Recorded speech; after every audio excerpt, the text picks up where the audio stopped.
Hi, folks. This is Brian again, and today I just want to give you kind of a quick look here at a typical phishing email scam that a lot of you might end up receiving in your email. So, we're going to be looking at one that supposedly is from Apple and says that my Apple ID has been disabled for security reasons. So, I'm going to go ahead and click on that and wait for it to come up. Okay, so what you see here, it says your Apple ID has been disabled. And it says, Dear client, your Apple ID access has been locked for the following reasons. We've noticed that your account has been used to sign into a iCloud via a web browser on Chrome. To protect your account, we have temporarily disabled your account.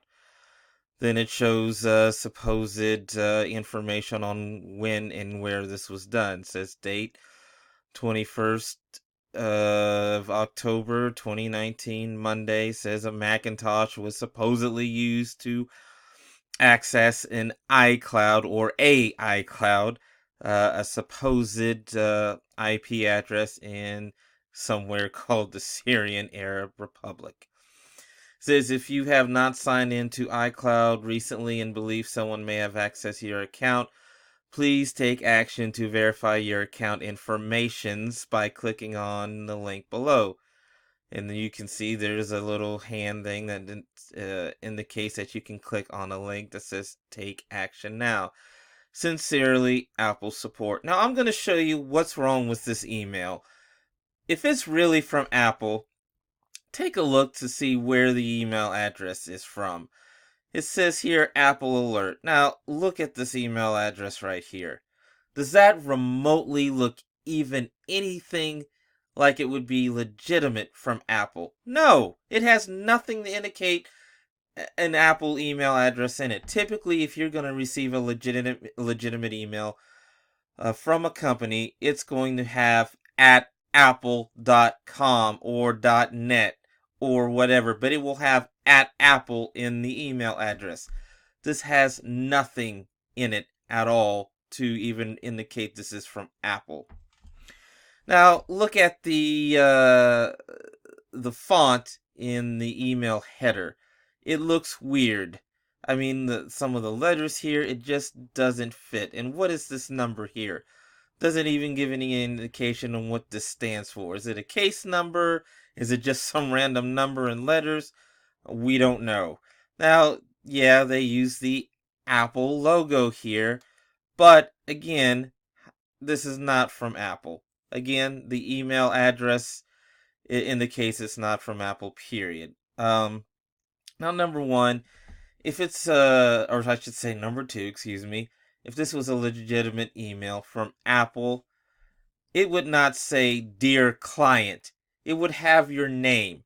Dear Brian, your Apple ID access has been locked for the following reasons. It says instead Dear Client.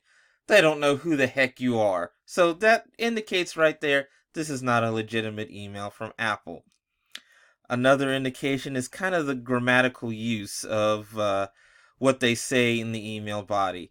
Sign into a iCloud. Didn't say an iCloud. Um, what do you call that? Client or your service or your account. It just says a iCloud.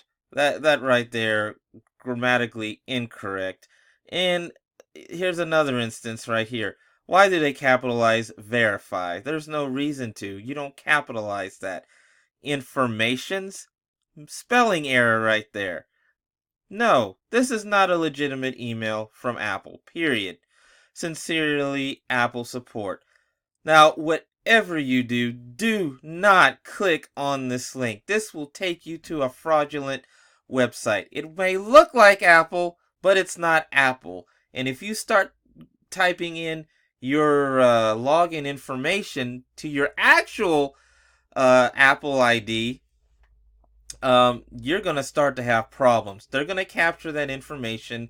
They're going to log into that your Apple account, and then they're going to start going crazy with it. They may start ordering stuff. They may try and get access to whatever payment methods you have. Start draining your bank account. It's just going to lead to a lot of bad things. So whatever you do, do not click on this link especially if you suspect this is not a legitimate email from Apple. So folks, I just wanted to give you a little heads up what to look for in a phishing email. This is a scam email. This is trying to scare you. It's trying to get your login information to your Apple account. Don't fall for it. You know what to look for now, so you can take the proper precautions. Again, I just did this because I want to help people not become victims of these type of fraudulent emails. So many people do every day, and it does break my heart that people become victims of these type of scams, and it just can lead to your life being ruined in some way, shape, or form, especially in today's society with identity theft. If you want to check out more of my, uh, I guess, articles on my website of other fraudulent emails or phishing scams, just go ahead and click the link below this video. I've got a lot of great information, other scams to look for, and there's a lot of great other information on my website, ways to make legitimate money online, things just to help you out. So that's all I have for today. Have a good one.